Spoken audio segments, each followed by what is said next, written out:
انسان تب تک نہیں ہار سکتا جب تک وہ خود ہار نہ جائے۔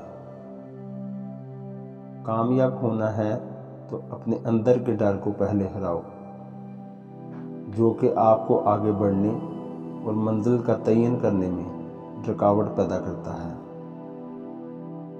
تبدیلی آسان نہیں مگر ہمیشہ ممکن ہوتی ہے۔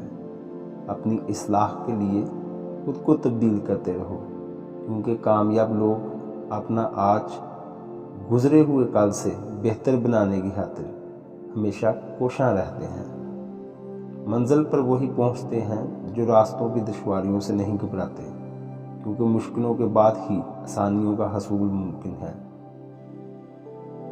عمل سے زندگی بنتی ہے، جنت بھی جہنم بھی۔ کامیاب لوگ ہمیشہ عمل کو ترجیح دیتے ہیں، کیونکہ باتیں سن لینے اور کر لینے سے ہی کامیابی ممکن نہیں۔